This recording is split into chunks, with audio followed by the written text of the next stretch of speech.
Olá pessoal, tudo bem? Para quem trabalha na área da dependência química, sabe que é muito comum nos depararmos com mulheres que sofreram algum tipo de violência doméstica ou violência pela parceria íntima. Também as pessoas que trabalham com mulheres que foram agredidas também muitas vezes encontram uma alta prevalência de uso de substâncias nessa população que está mais vulnerável. Então eu queria falar justamente com vocês hoje como a gente aborda essa população de maneira que a gente possa ajudá-la, principalmente no contexto de CAPS-AD, nos contextos de serviços de saúde de dependência química, beleza?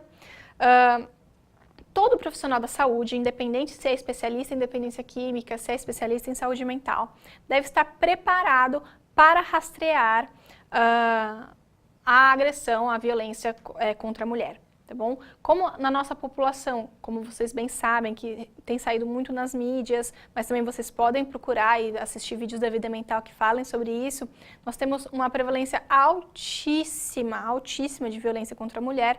É importante que todos nós estejamos preparados, que nós tenhamos as ferramentas para poder não só rastrear, mas também fazer um manejo mínimo de acordo com o serviço que nós nos encontramos, para ajudar essa mulher que está numa situação de vulnerabilidade.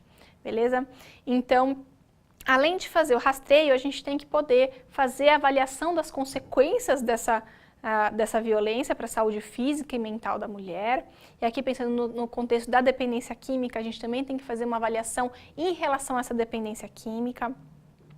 A gente tem que poder aplicar uma intervenção breve, ou seja, uma intervenção rápida, efetiva, que ajude essa mulher muito pontualmente e rapidamente. Tá? Trabalhar de uma forma coordenada com outros serviços de saúde e de assistência. Aqui o trabalho essencialmente é em rede, tá? E também conhecer as melhores abordagens de tratamento nesses casos, beleza? Ou seja, essa é uma questão que é assunto para todo profissional da saúde. É assunto para qualquer área de atuação da saúde, beleza? Não importa o serviço que você esteja, se você é de baixa, de média, de alta complexidade, se você está numa OBS, mas não importa, né? Isso é um tema que todos nós devemos ter estratégias, nós devemos ter conhecimentos técnicos para poder atuar, tá bom? Aqui eu vou falar um pouquinho mais especificamente para a população das mulheres que sofrem da dependência química, mas também são orientações que a gente pode aplicar em outros contextos, beleza? Então, a gente sempre vai, no contexto da dependência química, investigar o padrão de uso, como que é o contexto desse uso, a gravidade dessa dependência. Por exemplo, aqui, o que a gente pode avaliar algumas vezes nesse caso, é que o uso está muito associado à parceria. Então, às vezes, o parceiro, em contextos de violência, por exemplo, estimula o uso da parceria para que ela não o denuncie, ou uma vez que essa parceria ela é dependente químico, ela tem uma dependência de substâncias, ela é reforçada a se manter nessa relação por conta da sua dependência e esse parceiro estimulando essa dependência para que ela não saia dessa relação abusiva, dessa relação de agressão. Nós temos a agressão por conta dos contextos em relação à síndrome de abstinência ou intoxicação pela substância, tá? Tanto da mulher quanto da parceria. Tá? Então, inclusive a gente tem também um alto número de mulheres que são usuárias de substâncias, que têm parcerias usuárias de substâncias e estão também mais vulneráveis, porque a gente sabe que o consumo de substâncias também aumenta a probabilidade de um comportamento agressivo ou impulsivo dos usuários. Tá bom? A gente também vai sempre rastrear aqui essa violência doméstica, violência de parceria íntima, sempre lembrando que não é jamais o papel do profissional da saúde julgar, tá bom? Sempre essa avaliação deve ser feita de maneira empática, ética, e se é feita com base nesses princípios, ela será bem aceita pela mulher. Né? Muita gente tem esse medo de perguntar se a mulher vem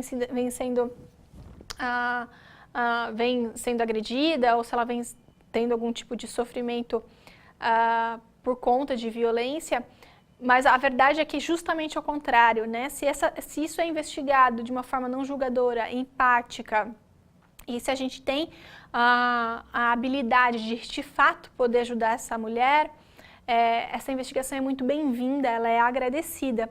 E mesmo as mulheres que não sofrem nenhum tipo de violência, se é feito um questionamento ético, elas também respeitam plenamente esse momento da avaliação, tá bom?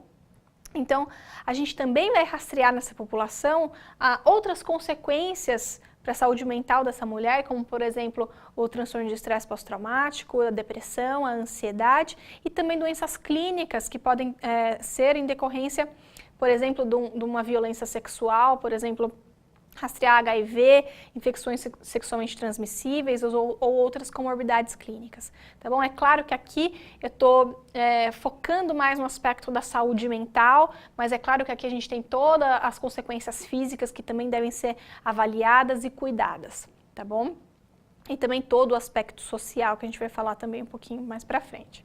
A gente tem alguns sintomas que são comuns nessa população de mulheres que têm uso de substâncias e sofrem violência, que são comuns tanto também em casos isolados só de dependência ou só de violência, tá bom? Então, como são sintomas muito comuns nos dois casos, é muito provável que, caso esteja acontecendo nos dois casos, esses sintomas apareçam, tá bom? Então, um deles é o sentimento de isolamento, de culpa, vergonha, baixa autoestima, tá bom? Então, um senso de inadequação, de achar que não pertence a nenhum espaço, de que não é merecedora de amor, ou que ela é culpada pelo que vem acontecendo com ela, uma negação do problema, achar que se ignorar o problema, ou de que se não olhar para o problema, ele vai desaparecer, mas também uma negação de problema de nem achar que existe um problema acontecendo, né? Pode chegar nesse extremo, principalmente quando a violência não é física, porque apesar de a gente ter muito mais informação hoje sobre os tipos de violência, muitas mulheres ainda não entendem o que é uma violência moral, psicológica, o que é um relacionamento abusivo. Tá? A gente também tem uma relutância em aceitar a ajuda dessas mulheres, principalmente pelo medo de consequências como, por exemplo, a perda da guarda do filho, tá bom? Também tem mulheres que relutam em aceitar ajuda pelo medo de perder a parceria, tá? Também temos um medo de rejeição da comunidade da família, o que as pessoas vão pensar, o medo do julgamento, o medo do que as pessoas como as pessoas vão reagir diante dessa notícia, né?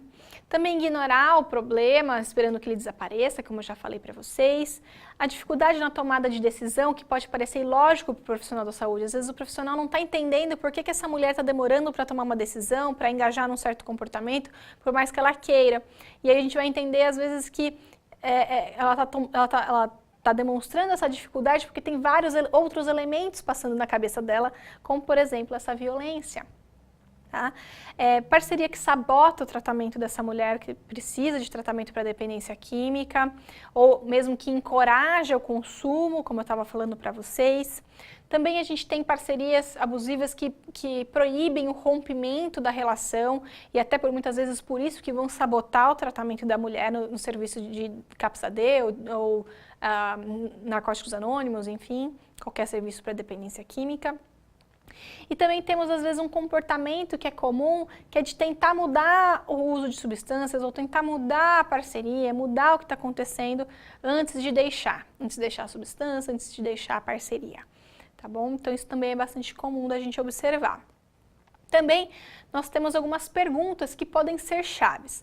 Aqui é muito importante que você descubra a sua forma de iniciar esse assunto, que seja uma forma que seja mais empática, mais acolhedora, que crie um ambiente que essa mulher se sinta à vontade para falar de aspectos que possam ser muito dolorosos para ela, tá? E que ela não se sinta de nenhuma forma julgada. Então, por exemplo, a gente pode começar falando assim, olha, aqui no CAPS-AD ou aqui no serviço que a senhora está sendo atendida, é muito comum as mulheres relatarem algum tipo de violência. Eu gostaria de saber no caso da senhora, né? Ou então, olha, é muito mais comum do que a gente imagina, então por isso eu queria saber um pouquinho como que é a experiência da senhora, como que é para você. E aí a gente vai perguntar. Quais são os elementos chaves? Não que é para serem feitas as perguntas da maneira que eu vou ler para vocês, mas os conteúdos que a gente precisa investigar centrais são esses, né? Se a parceria machuca ou ameaça, se essa mulher tem medo da parceria ou do ex, se a parceria tenta controlar essa mulher de alguma forma, ou já tentou machucar os seus filhos, se obriga a fazer sexo, se dificulta o acesso ao tratamento e também tentar entender se essa mulher está ali no tratamento hoje por conta dessa violência. Às vezes a queixa que ela vai trazer não é essa, às vezes a queixa que ela vai trazer é de um sofrimento mental, de uma depressão ou do uso de substâncias, mas ela sabe em seu íntimo que ela está esperando o momento para poder abrir que ela vem sofrendo a violência doméstica, tá bom? A gente sempre vai elaborar de imediato com essa mulher um plano de segurança, tá? Que ela possa restabelecer sua segurança e que ela não viva novas situações de violência, tá bom? A gente tem que possibilitar isso para essa mulher. Então, a gente pode, por exemplo, encaminhar essa mulher para serviços de referência, tá? É claro que a gente nunca vai encaminhar essa mulher sem antes acolhê-la, tá bom? Ela não pode pingar nos diversos serviços da rede. Isso mais agride do que cuida, tá bom? E se a gente for referenciar para outro serviço, que seja com um bom gerenciamento de caso, para que essa mulher possa realmente ser atendida plenamente no outro serviço e que tenha um bom encaminhamento para o seu caso, tá? Também a gente precisa, de fato, ajudá-la a promover mudanças para que ela possa resgatar essa qualidade de vida, né? Não adianta ela relatar a violência e a gente não promover nada junto com ela para que ela saia dessa situação. Então, a gente nunca vai sugerir, jamais, que essa mulher volte para o local de violência. A gente sempre vai checar se ela chegou bem no lugar que ela planejou ir. A gente sempre vai verificar se ela chegou segura, tá bom? Para a gente elaborar esse plano de segurança, é muito importante que, a gente tenha em mente que a responsabilidade da agressão é do agressor, tá bom? Então, a mulher, ela não é responsável. Ela, sim, pode estar tomando providências para ficar segura, mas isso não significa que foi culpa dela estar nessa situação de violência. Isso tem que estar muito claro para ela, que jamais a vítima é a culpada, tá bom? Compreender o que essa mulher precisa, compreender o que ela precisa para assegurar a segurança também de seus filhos. A gente também tem que entender junto com ela qual é o suporte social real que ela tem e também quais são as reais opções que ela tem. Ela tem família, ela tem amigos que possam acolhê-la, qual é a realidade dessa mulher, para onde ela pode ir, quem de fato pode apoiá-la, tá?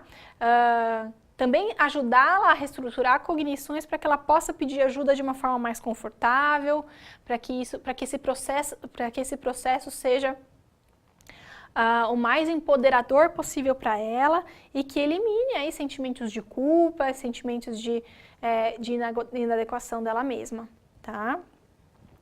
Em relação à intervenção breve, é extremamente importante e não vai demorar nada para o profissional de saúde. Muitas vezes a gente vai ter encontros de até menos de 3 horas em encontros com a nossa paciente, a gente vai conseguir ajudá-la a colocar em prática aquilo que ela precisa, tá bom? Nessa intervenção breve a gente pode fazer o planejamento de segurança, a gente pode esclarecer aspectos legais importantes nesse caso para ela, como por exemplo as alternativas que ela tem diante da lei Maria da Penha.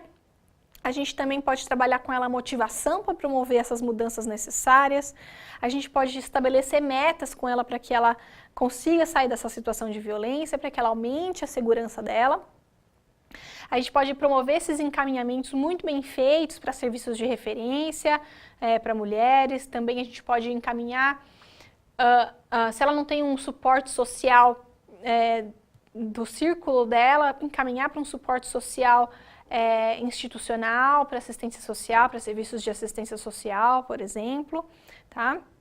A gente também pode promover essa intervenção breve com base em alguma teoria baseada em evidências. Aqui a gente mais utiliza da entrevista motivacional, tá bom? Então a gente promover feedbacks para essa mulher, uma responsabilização pelas mudanças que ela vai promover agora na sua vida, um aconselhamento muito pontual e muito pertinente, um menu de opções para que ela se sinta livre para o que ela vai fazer a partir de agora. A gente sempre vai expressar empatia e tentar empoderá-la, tentar aumentar o sentimento dessa mulher de autoeficácia, de que ela é capaz, tá bom? A gente sempre vai fazer uma intervenção precoce, a gente sempre vai tentar manejar o estresse psicológico dessa mulher e desenvolver estratégias de coping, ou seja, estratégias para que ela maneje essa situação e os sentimentos decorrentes dessa situação, tá bom? Gente, aqui sempre respeitando todos os limites dessa mulher, sempre respeitando suas emoções, seus sentimentos.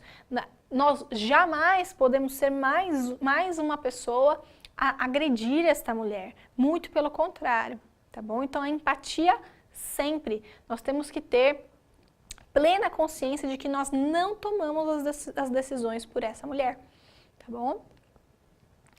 Em termos de tratamento, quando a mulher já engaja num tratamento, por exemplo, de dependência química, o que a gente pode incluir para cuidar também dessa questão da violência contra a mulher, da violência doméstica, é a reestruturação cognitiva, ou seja, a gente poder ajudar ela a reestruturar aquelas cognições que estão desadaptativas, que estão distorcidas, por exemplo, aquelas que vão gerar sentimentos de culpa para ela mesma, tá bom?